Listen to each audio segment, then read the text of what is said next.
Panguva ine social media pakangozara kungoti bombshell Geza. Aiwa, bombshell Geza is a powerful man. Panguva ine ari kukola zvigananda zvese nevanhu vari corrupt.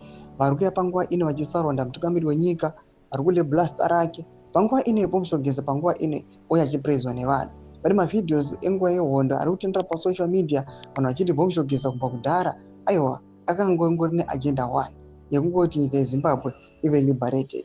Saka pena mashoko ari kubuda panguva ino achipraisa aiwa bombshell Geza. Don't forget subscribe or like out on the bell icon. Tipinda mu the news hogs. Panapa vanoposta this video ramuri kuona rinoratidza kuti inguva the liberation war. Vanomudanyira vachiti the war veteran political activist Blessed Geza says President Mnangagwa will go soon, whether he likes it or not, as there are serious succession maneuvers ahead of the ZANU-PF's annual conference in Mutare from 13 to 18 October, while the wheels of change are now fast turning behind the scenes. Referencing Vice President Constantino Chiwenga while denouncing Mnangagwa, Geza says change is inevitable and coming soon.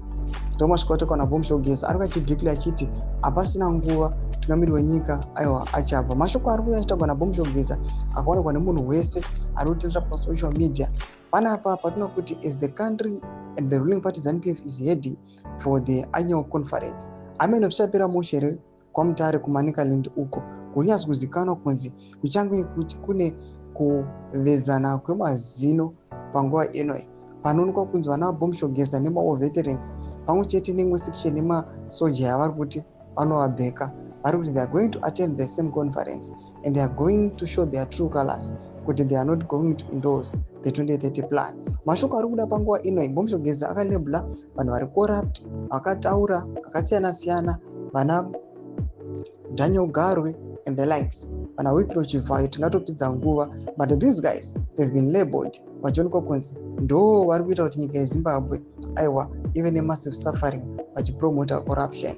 Toziva mafungiro enyu muri kudii pamusoro pechitiko ichi. Abva nakomese section medu dzamafungiro enyu, musana subscribe or like, chete on the bell icon.